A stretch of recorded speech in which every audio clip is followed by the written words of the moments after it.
It was like the job never, ever ended. And I was, part of my job was writing and managing these grants, and I remember at one time I had like 5 different grants, and they all had different beginning and ending times. They all had different fiscal years from the seminary's fiscal year, and so I had like all of these different start and stops and stuff. And so I thought one thing that would be really wonderful for this ADD person was to mark liturgical time.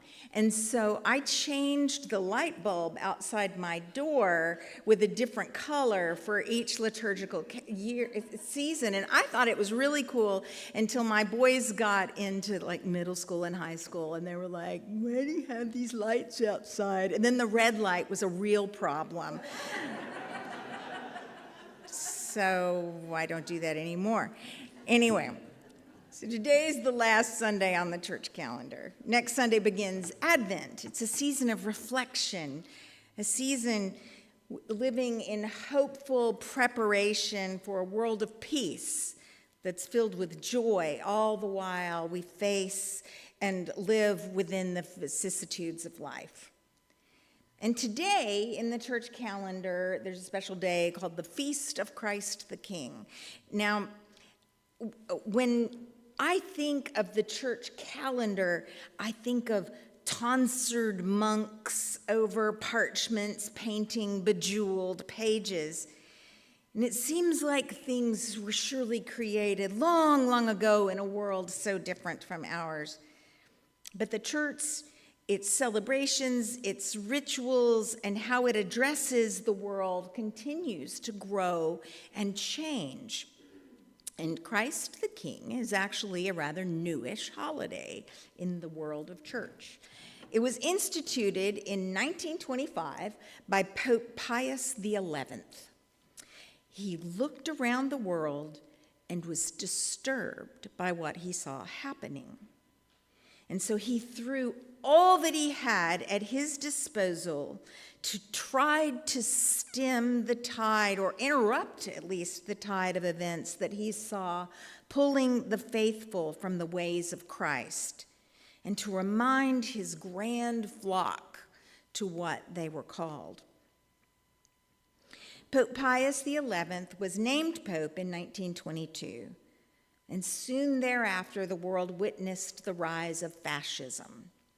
On the 11th hour of the 11th day of the 11th month in 1918, Germany signed an armistice agreement with the Allies, and World War I was ended.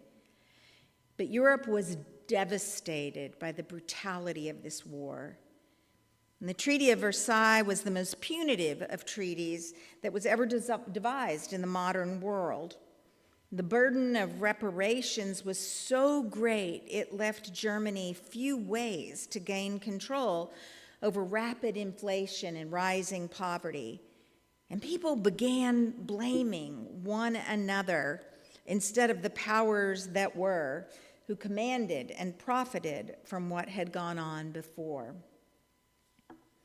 And 60 years after the emancipation of slaves, the U.S. saw a rampant rise in the number of lynchings, as well as growing anti-Semitism. Hitler, Mussolini, Stalin all grew to power during this Pope's tenure. The world was sliding into global conflict. Totalitarianism, a worldview with easy answers, yes, no answers. Are you with us or against us? Questions such as, do you belong here, or are you a foreigner diluting my race, taking my jobs, robbing my family of its resources, were coughed up by want-to-be and soon-to-be dictators and their pundits. These questions were repeated the world over, conjuring fear and encouraging exclusionary behavior. These questions, repeated the world over, gained a foothold in the hearts and minds of Christians throughout the world. A foothold that pointed people to a worldly kingdom, a deadly kingdom. A kingdom that forces adherence to a set of standards that assures the wealth of some at the cost of most. A kingdom defined by mob mentality. So enter Pope Pius XI and a new church holiday that interrupts the chatter, plants a flag, and claims Jesus as sovereign, ruler of all, even as the dictators, the fascists of the world, desperately and destructively grabbed power and enthroned themselves. Well, the Gospel of John, the writer of the Gospel of John, was a little bit like Kurt Vonnegut, whom I love. He tells you the plot twist at the beginning of the story. And so from the beginning, we're told that Jesus was, in fact, the King of Israel. Nathan declares, "Rabbi, you are the Son of God. You are the King of Israel." And then the gospel goes on to explore that Jesus is not a king that the world would ever recognize. This is a king who speaks to the lowly and the rejected. This is a king who serves rather than being served. This is a king who enters the holy city not triumphantly on a horse, but seated on a donkey.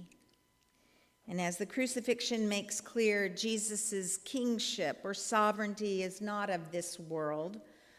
Worldly kings take power from others by winning battles, or at least through successful diplomacy. Jesus neither fights nor allows his followers to do so. He does not mount a vigorous defense. Instead, Jesus offers an alternative to earthly kingship. I have been born and come into the world for this, to witness to the truth. Jesus' testimony to the truth appears embedded within the story of John's gospel. In chapter 19, the manner of Jesus' death testifies to his true identity. Those who can hear or see the message of his crucifixion, that his way of truth, love, embracing the holy in everyday life, really see a true king. And none of us want to be poor. None of us want to be the people loaded into cattle cars or taken to concentration camps, separated from our families. None of us want to be migrants fleeing persecution, famine, war, only to be trapped at a border or shipped back to certain death. None of us want to be taunted or teased, provoked, and attacked because of our skin color, our accents, our gender, sexual identities. Yet somehow the mob mentality seeps into our words, seeps into our jokes, seeps into our fears of others, and they grow greater. And before you know it, we find ourselves arming teenagers with semi-automatic weapons. Our need for yes, no, up, down answers allowed us to weaponize science, to turn the miracle of a vaccine into a political bludgeon.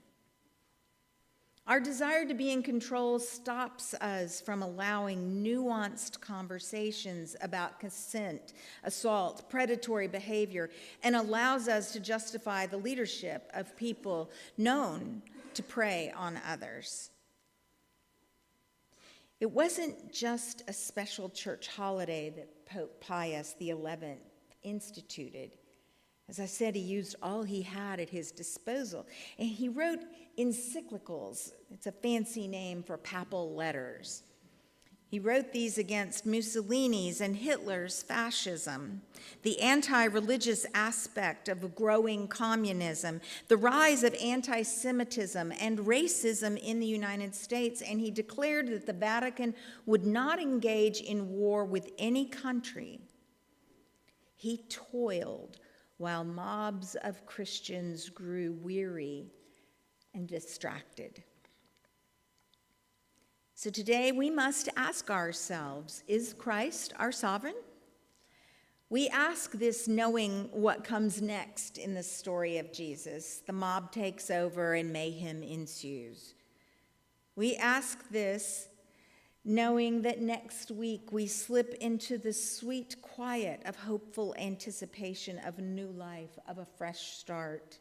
We ask this knowing that we, at one time or another, participate in that mob when we are driven to distraction, worried that somehow our things will be taken from us, worried that there isn't enough to go around, worried that people who don't look, sound, eat, dance, worship like us might infringe on our rights. And bit by bit by bit, we turn away from those who are poor, those who are the migrants, those who are hurt, those who are lonely and injured. And bit by bit, we turn our backs to Christ, our sovereign. What emperor do we bow to? Do we pledge our loyalty to a kingdom not of this world, but in this world? Are we fearful or faithful? These are our questions today as we push aside those things that distract us from truth. These are our questions as we build a community of trusting truth seekers, living with gladness and joy. These are our questions as we live doing what justice we can, acting in mercy, and building a congregation that acts as if and teaches that really and truly the power of God's goodness can dwell within us. And yes, we can be beacons of light in this world. And these are our questions as we join to live into the beautiful realm promised, present, and waiting for us all. Indeed, is Christ our sovereign?